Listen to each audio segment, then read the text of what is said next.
جريدة البدية.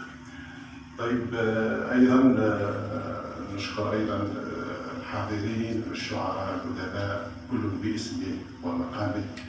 والحقيقة اليوم هو يوم مبارك، سنسمع كثير من الكلمات الطيبة، الكلمات التي النابعة من أعماق شعرائنا، سواء شعراء البداية أو شعراء خارج البداية. شكرا لكم على حضوركم وبارك فيكم، والسلام عليكم. بارك الله فيك. أحد من شهور المنتدى النابل الشيء العربي. نعرف أن لكل نبتة أو لكل بذرة لابد أن نعتني بها أكثر لتنمو أكثر، وللنخلة كذلك أن نعتني بها ونسقيها لتعطينا بلحا ثم تعطينا رطبا، وهذا الرطب يكون مذاقه طعما حلوا. هكذا تكون الحياة. ومن الشعراء الناشئين علينا أن نعتني بهم ونشجعهم أكثر وأكثر. إنه أحد الشعراء جاءنا من مدينة تنس، كذلك هو ناشئ في قصيدة بوحر القروس أو القريب عفوا، فهو جديد قد دخل في علم البحور، فليتفضل مشكورا لنسمع. السلام عليكم ورحمة الله وبركاته. بسم الله الرحمن الرحيم، والصلاة والسلام على أشرف المرسلين. أيها السادة والسيدات، أيها الشعراء والكتاب والأدباء، أيها الحضور الكريم، السلام عليكم ورحمة الله وبركاته. معكم الشاعر رشيد مقران من ولاية شلف. الله يسلمك. تشرفت جدا بحضوري معكم اليوم في هذا الملتقى الشعري المتميز، وأشكر جزيل الشكر إدارة المكتبة والقائمين على هذه المبادرة الكريمة، وأوجه تحية خاصة للأستاذين الروائيين علي فضيل العربي والأستاذ محمد عياشين، وإلى كل القائمين على الشأن الثقافي بولاية الشرق. قصيدتي التي سألقيها على مسامعكم اليوم بعنوان بوح القريب. والقريب هو الاسم الآخر للشعر. نقول قارض الشعر أي قال، فهو قريب. أقول: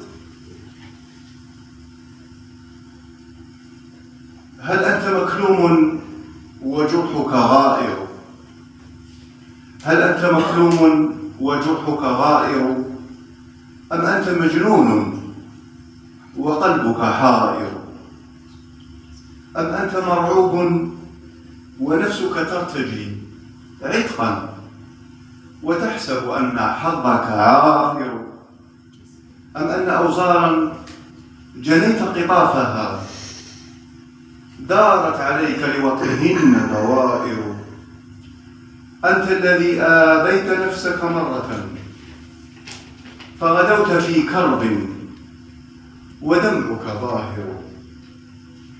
يا وجهة الغايات كنت عسيرة وأنا على مضض بدربك سائر. طفقت تحذرني الخطوب كؤوسها ونسينا أني بالكؤوس أقامر. وحشدن من جند لهن وعزل فسرت إلي كتائب وعساكر.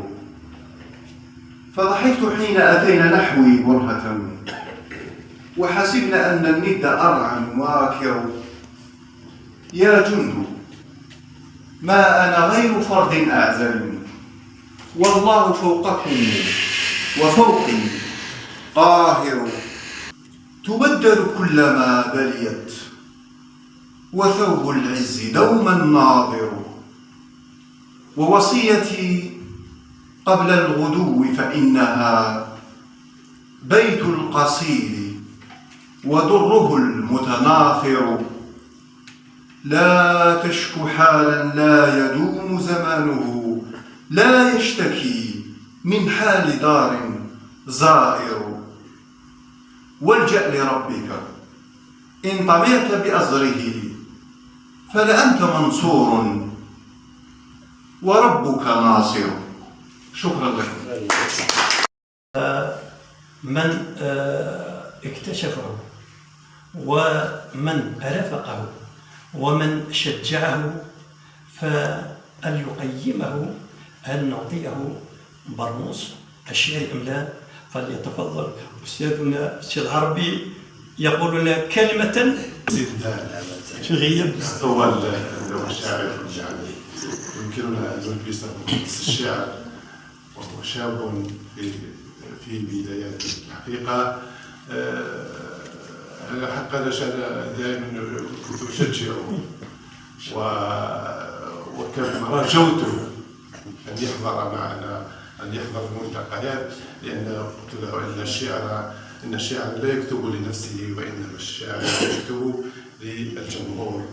وكل شاعر طبعا لا يسمع الآخرين أو لا يسمع القراء ولا يسمع القراء، فهو ليس بشاعر. الحقيقة هذا ندعوه طبعا إلى المواصلة وبورك فيه. والشيخ محمد كما قال نلبسه برنس الشعر، فليكن كذلك إن شاء الله.